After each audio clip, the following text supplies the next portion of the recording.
Hey, how's it going, everybody? So we're gonna try something a little. I was about to say fresh. It's totally not fresh. We used to do these sorts of things all the time. I sped up just talking about process of this picture here, and we'll go through it. This was on a stream. Before we click play, just so you guys know, I've pretty much committed right now to moving to Twitch to do streaming. That could possibly upset some of you. I understand. However, YouTube is pretty much a shit show. Has been for a little while for me anyway. Not in terms of what you guys have been doing in your comments in the community there. That's been great. But everything else, getting new viewership and all that kind of stuff. I want to bore you all here with that. However, I wanted to say that just so you guys know that if you are interested in checking out the streams, when they do happen, they are on Twitch. So there should be links in the description below. And enough of that. Let's click play. So this video here too, you can see my head. It's going to be in the corner here because, like I said, this is streaming, so you're going to see how much I rock back and forth doing that sort of thing. And I'll try to jump around as much as I possibly can. And I'm playing this at about 4 times speed here. And this is just it's off the cuff kind of thing. There's no editing. It's just hit play and go. So right now what I'm doing, and I'll briefly talk about this character, sort of like an overlay of what I was doing on the stream. Another super quick thing, and I didn't mean to just jump in the beginning with all this crap, but this is actually on YouTube, this video, but I actually can't release it. It's been blocked worldwide because of the thrash metal that I was playing while recording this. So, my apologies. Hopefully this is the best, it's something that we can watch together, and there shouldn't be any copywritten content. So, the first thing that I didn't show here was the initial sketch of this character. Right now, this is what I would call my roughs, or my breakdowns.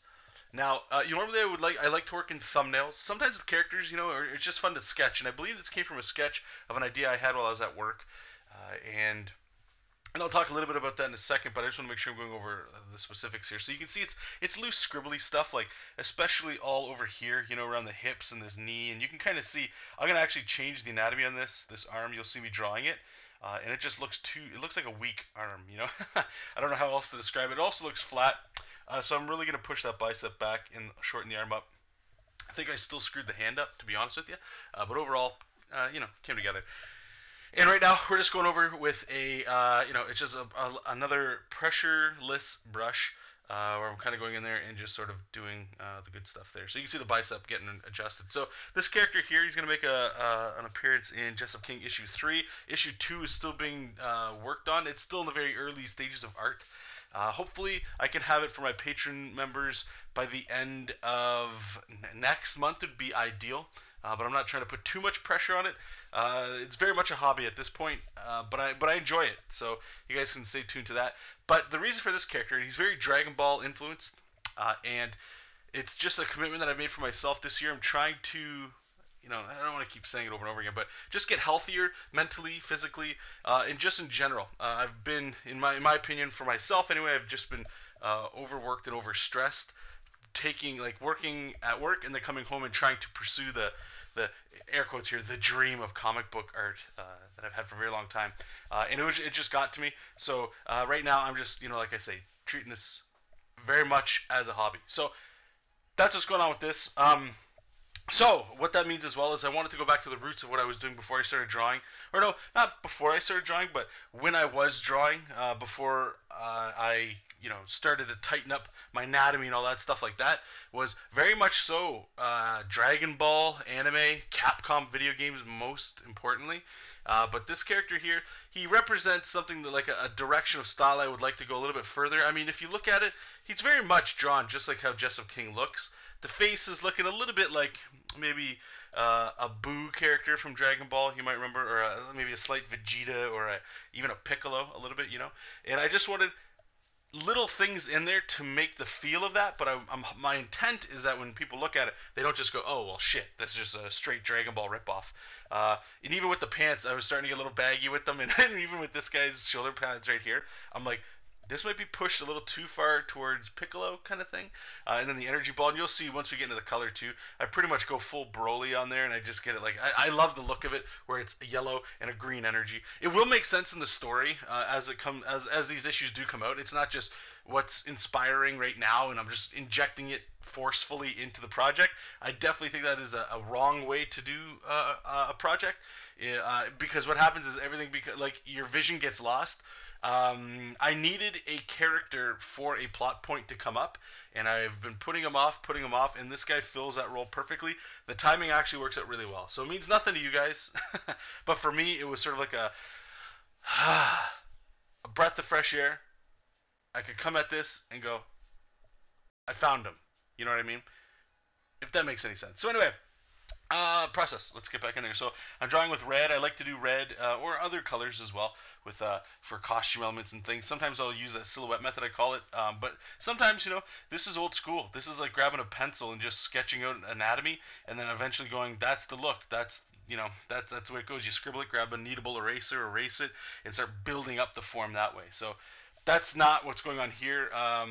That is what's going on here. The silhouette stuff I do from time to time, but sometimes when I'm trying to find a character, I like doing this because it gives me a little bit more of a how's a good way of saying it? It gives me more direction to sort of feel things out, find shape, and that sort of thing here. So this guy right here, you can even see a lot of the inspiration for this guy is Vegeta as well from Dragon Ball, and he has that one of his favorite lines that I've always enjoyed is "You cocky bastard," and I just love the tone and the direction of it and the little smirk, all that stuff. So that was the picture you can see on the right there. That is the very first idea I had from him when I came home from work one day. It's super simple. It's not overly done at all. It's just a face. So what today, like in this video that I was doing, was I needed to come up with the body. I needed to come up with what's going on with this guy. We've got to put this together. So you can see me here. Right now what I'm using is this, I've talked about this a bunch of times. I'm just almost conceding to it. I'm just going to say it every single time we do one of these videos, If you're interested in this method of drawing, 100% check out a book called The DC Comics Guide to Digitally Drawing Comics. I also have a video, it's one of my most watched videos, back when Manga Studio 4 was out, of how you take like the drawing method, I suppose. Very much what you see here, but that book, the DC Guide, is coming from a Photoshop background, and some of us, well, more and more people I'm finding now are going into Clip Studio Paint. And it translates very well. You can watch that video anyway, and if anything, it gives you a little scratches, might scratch a little itch for you to go pick up that book itself, just so you can read it.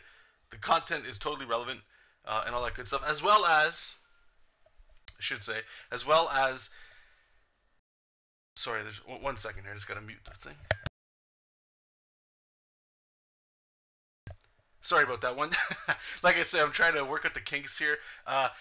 This is real-time streaming. I can't pause how I'm recording this right now. I know that sounds really wacky, right? But anyway, I forget what I was saying. So anyway, we're going in there with the tight line right here. This is pretty much, standard stuff here. There's no rendering. I consider this stuff kind of rendering, like the feathering of a line. I'm saving a lot of it for the inking when we get there. I'm actually going to skip around here, so you're going to see it's pretty much this the whole way through. Let's see if we jump up. We should be in the inks. Yeah, so the one thing that we'll do is once I get all those shapes, I can make a path around it. You guys all know about that. I've talked about that in a bunch of other videos as well. But this lets me move a character around. And then I can also, once I get that white shape of the character, I can add a black line around him as big as I want. So you can see how it looks almost like, if you look around here, like his traps and stuff, or even around his head. I'm all over the place. Okay, this is perfect. Thanks, Jonathan. But you see there's like this black line, almost looks like you took like I don't know, some sort of line, what would be like a micron or something, and you just outline the whole thing. Here I thought we should probably put some branding on this character, so we put the JESOP King logo on there, and you can see totally Dragon Ball sort of feel to him. And this whole piece, once it came together, actually made me pretty happy. I felt really good with this. This actually felt fun to do, and that, for me, that's really great to get from time to time. So all I'm doing here is just line weights. I'm not doing rendering, really. You'll just see me, like, I might add more lines, like what I did right there, to add the split in the bicep and stuff. But rendering, I'm pretty much done. Like, every now and then, like, if you look at his face, the ball on the head there, the little thing coming off the of his head there, there's a little bit of rendering in that, but that's just, like right up there. That's just for fun. I try my best not to do that. The whole point of this is to go super quick with this. Even the heavy blacks and stuff, those are all out. I save a lot of that for shadow. It just speeds the whole process along, especially when a lot of this I'm trying to take to a comic book finish, and if I'm doing the entire thing from writing to, posting it online after it's colored and lettered and all that stuff. It's a lot of work, and like I say, getting stressed out of coming home to do like 6 to 18 hours for a comic book page is not feasible for me. So I'm trying to cut corners as much as I can and still keep it fun. So this is actually pretty cool. To me, it's almost like a coloring book, this style. So right now I'm sort of talking about the color palette. I hadn't decided. You can see the picture of him. This is where I had started, and I'm pretty sure I kept the whole palette pretty warm. Even these, you'll see I'll start to desaturate this. And the reason I went with like this bright pinkish purple, you'll see right there, for his shoulder pads and the sash there, is I just enjoyed the play that it had there. Like with a lot of anime characters and stuff, I always find, not everyone, but even just some good design, sometimes you'll see something just so out of whack that just, it's like, would a villain have pink? Like a pinkish purple? Really, would they go that far? But in context, when I'm doing it, like it matches with the color that I was doing. It fits. But the thing is, I'm like thinking, well, in like a year from now, 2 years from now, maybe this character will become memorable because of the stupidness, which is, it's not the little dongle sticking off his head here. It's this pink. At least that's the way I'm looking at it. So we got the flats in there. Threw in a quick background, and I jumped around quite a bit. I'm just gonna skip through here because we're pretty much all the way at the end here. This stage here is really what a lot of people are interested in. Is I just pick a color. So the background was, if you look on the color wheel here, initially the light source was like a yellow, like the sun. It was like a yellowish green background. So what I like to do is, that means that it's pretty warm, right? Like that's a warm color. So just going the opposite, cool, is like a purplish blue. It just so happened to be like, that's, I don't know, purple seems to always work with this technique here. And I kind of fiddle around with it as I change the background color because I wasn't totally sold on it. But I ended up inevitably going back here, and you'll see. So what I'm doing is I'm carving out big chunky shapes. So back in the day, I used to do this stuff in ink, right? So this would be solid black, kind of like his shoulder pad here, and I'm so grateful that it's not like that anymore. I just find this stuff to look more, for me, it's more interesting to look at. There's more room for my eye to kind of go, it's interesting to look. I like color, and black and white, as simple as fun as it is, color is, there's something fun about it. And this is going to sound totally cheesy, but who doesn't want a little bit more fun with their art, right? So, or you know what? Maybe you might be trying to go down the other path. You might be looking for something serious or whatever, right? But this is totally not that. So the one thing I do is I'll add, you can see I'm kind of going quick here, add the shadows there. The last thing here is I use this is a default Clip Studio paint brush. It's a watercolor brush, and I just go in, and it's kind of like an airbrush. You'll see if I just kind of come there. You see that? All I'm doing is it's almost like you're petting the line where you want the effect to go. It just makes it blurry. And what I find is it's a super quick way to add, not a gradient, but just, so there's two stages of cell coloring here. There's like the flat sharp cut, and then there's the nice little transition cut. So here I'm playing with values. The shadows looked a little bit too dark, and you see here I'm moving them around trying to find one like that looks a little warm. Where we're gonna go cool and stuff like that.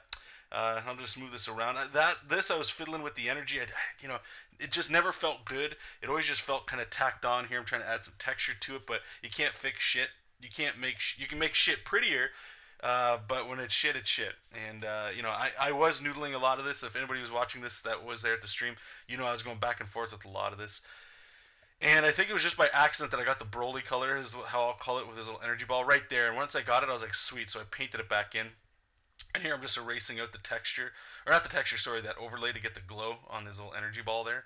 Let me just move around here. We're pretty much almost done here. Yeah, see, I'm still trying to fiddle with, look at that. So this looks super clean now that I'm looking at this after the recording. And when I add the paper texture to it, I like it. It's good, but I'm wondering, this kind of thing makes me, like, I have another idea of a comic that I was thinking of just going like totally Dragon Ball ripoff-esque. And it's funny, a lot of it's playing into it. You guys will see it as we go. If I end up doing anything like that. And this clean look, because so much of JESOP King, I add that paper texture to it, and I enjoy it. But sometimes looking back at just the clean art, I dig too. And here, this is what I'm talking about, trying to fix shit. Something was missing in this piece, and I still don't know what it is. And this is a little pro tip for all my amateur artists out there, or hobbyists, or people just trying to get better in general. A tip, I guess I could give you that, some people might not agree with, but whatever, is that when you notice that you're just doing sliders, like you're just like, do I change the levels? Do I adjust this? Do I change the color? And you're already pretty much at the stage that I'm at right now, and it feels like noodling. That's when you're done. It's done. It's time to just shut shut the drawing down, save it, and walk away because you're done. That's where I start talking about polishing shit. You know, the drawing is done, and there's maybe something wrong. That there's a lot of times we'll do a drawing, and when you're done the drawing, you'll look at it, you're like, yeah, something's off. And you start noodling, walk away. That's the best thing you can do. The worst thing you can do is start fiddling with stuff so much that you push it. You're pushing it past. You're not correcting the problem. You're trying to band-aid the solution, and that's a big problem. And you know, I noticed I got myself caught up in this more so because I was on the stream and I was chatting and people were giving me ideas. But in my personal stuff, like if I was just doing this on my own without being connected with anybody, that's something that I've picked on for myself. That when I notice that, even at my day job, when I notice that I'm noodling in a design, that's when I save it and walk away. I'm done for it. I'm done. Somebody might have great input, feedback, and criticism where they could see possibly what I wasn't able to see because I was in it for so long. But if that's the case, great. If not, walk away. Trust me, people won't even notice, and you'll save yourself time to get on to the next piece. So that's it for today. I appreciate it. One last little plug there. If you guys are on Patreon, thank you so much for the support over there. This was released, I don't know, a couple days ago now. Over there, so people could check it out. But if you were a Team Momo pledger, I also uploaded the Clip Studio Paint file. If you guys wanted a Photoshop version, just let me know. Leave it a comment on Patreon, and I'll upload a PSD as well. But if you want to go in there, click the layers. A lot of people talk about this friggin' paper texture that I use. It's on there as well. So if you want to swipe it, or if you want to use it, or whatever you want to do, it's up there. So check it out, take a look, all that cool stuff. So anyway, hope you guys enjoyed the video. Let me know. I would love to do a lot more of this kind of breakdown of these streams as opposed to uploading the massive streams here on YouTube. I'd like to save the massive streams over on Twitch and then upload the micro kind of, I don't know, we're going on, 17 minutes now. Jeez, I'm going to get out of here. So anyway, let me know what you think. Until next time, you guys, keep reading comics, keep making comics. I will talk to you later, and bye-bye.